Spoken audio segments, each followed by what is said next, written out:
those of you who have been following my vlogs, you've seen many shots of me washing windows. I once made an episode about the difficulties of selling and how much I hate it. But there are other interesting aspects about my unusual job that I never talked about. So in this episode, I want to give you a small window into these other interesting aspects. Excuse the pun.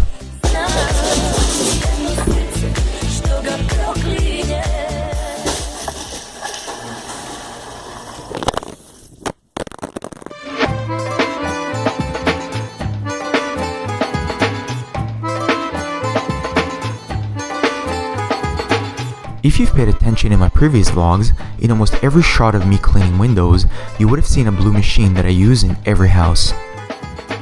This is my two-stage deionizer, basically a filter. The water in Calgary and Saskatoon is quite hard. There's a lot of calcium and other minerals dissolved in it. If I didn't filter these out, I would have to squeegee every single window after I wash it. Or else, there would be a calcium residue that would leave streaks on the glass. Squeegeeing every window would not only be a pain in the ass, but also dangerous on the high windows because I'd have to climb a tall ladder in order to reach them. But when I purify my water, I can scrub the windows with my water shooting pole from the ground and don't have to climb tall ladders. This way, the windows dry streak free and squeaky clean. By the way, I don't care about giving away my trade secrets because I don't think anyone would want to do my job or have my lifestyle. It's not easy what I do. Next, my water-fed telescopic pole can extend up to a height of 35 feet or 11 meters and can reach up to 3-story windows. The pole is strong, flexible, and light, so I can even clean with one hand when I need to get more agility. The face mask is because I'm in the sun for most of the day. Sometimes I do climb small roofs in order to get to windows which my pole can't get to because they're in hidden positions. But I only climb if I have to. Although to be honest, I really like climbing stuff. So I'm always happy to do it when the opportunity arises, as long as the roof is not too high and feels safe. The most risky roof I've ever climbed was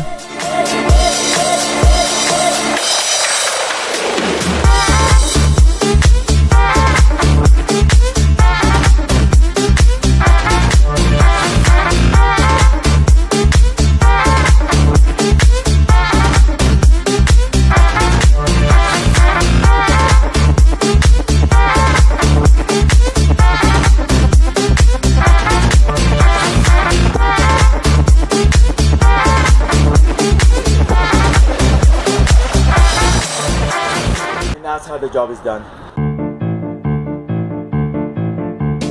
If I asked you who you think my number one enemy in this game is, you know, the person most responsible for taking business away from me, most of you would probably guess it's my competition. But actually, the person most responsible for taking deals away from me is the husband. The following statement is a big overgeneralization. But in general, women appreciate clean windows much more than men. That's not to say that I haven't sold to many men. I have. But 70 to 80% of the people I've sold to were women. Men just don't care for clean windows as much. I can't tell you how many times when both parties were involved in the decision making, the wife wanted it and the husband sabotaged the deal by vetoing it. That's why I like the houses where the wife makes most of the buying decisions for the household. So if I get the wife opening the door and she makes the executive decision without consulting the husband, I much prefer it. The most unusual case like this happened at this house.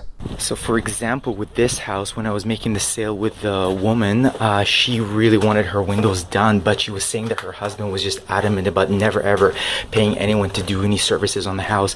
But you know, the windows were just filthy and he would never do the windows. So what she did was she hired me to clean the windows for her on a day where the whole family went on vacation. So she prepaid me 5 days in advance and then just asked me to come on the day that they left, like after they left. So yeah, that was a funny little conspiracy with me and her against her husband, just so that she could actually get her windows clean for once. But that really was an extreme case. For both men and women though, the main reason why they wouldn't buy from me is because of lack of trust when I show up at their door. And that's despite the fact that I project a very trustworthy vibe. However, I've also experienced levels of trust that have amazed me. like Home Alone mothers with kids who let me through their house so that I could clean balconies and other difficult windows that my pole couldn't reach. Or this one time when I was washing this house, and in order to clean the side windows, I had to stand on the neighbor's driveway, but their van was in my way, and I didn't want to risk damaging it with my pole. So I knocked on the neighbor's door and asked him nicely to move it. Instead of doing it herself, the woman just gave me the keys to the car so I could move it myself.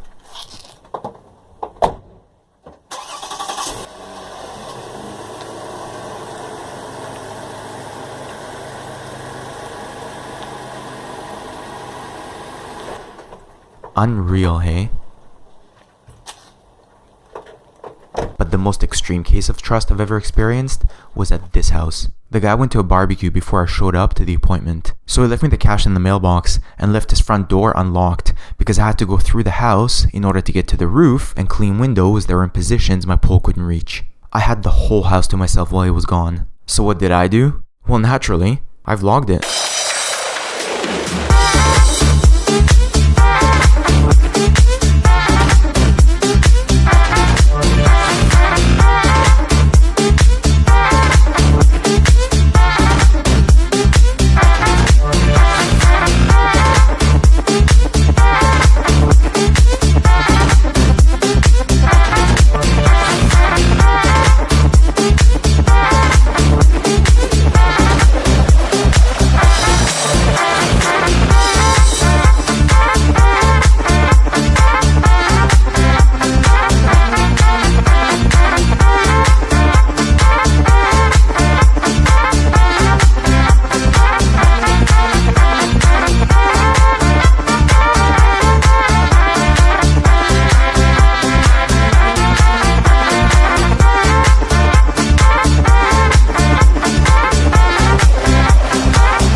As you can tell by that house, it's a pretty generic looking house. A cookie cutter house.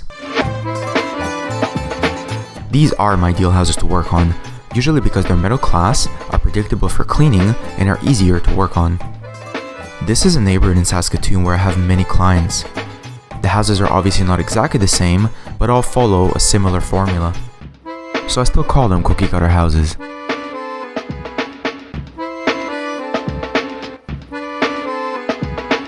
While architecturally they're really boring, these are actually the types of neighborhoods where I make the most money. One day in Calgary, when I was working in a typical cookie cutter neighborhood, I noticed across a pond a cluster of houses that looked unique and interesting. So I wandered into it to see what was there. Turns out, it's an eco-village, as they call it, which is a cluster of energy-efficient houses that are each custom designed. For someone like myself who only works in cookie cutter neighborhoods, that was a breath of fresh air.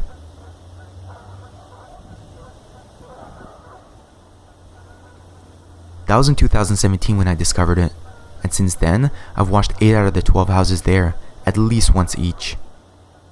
Funny enough, there are even 2 Israeli families living there. שלום, אתה ישראלי נכון? כן. דיברנו לפני שנתיים, אני שותף חלונות, אני שתפתי חלונות להמון אנשים פה, בווילג'. אני זוכר שדיברתי איתך, אני לא יודע אם אתה זוכר אותי. שתפת חלונות. מעניין אתכם? בטח. So I felt right at home.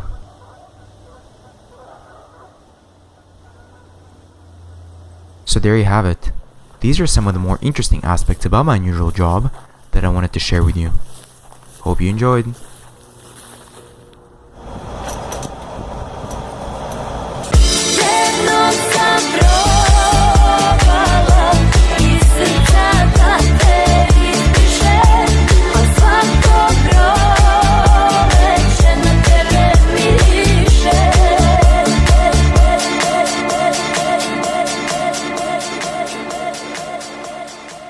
So I've got this one client who always pays me in cookies and cash.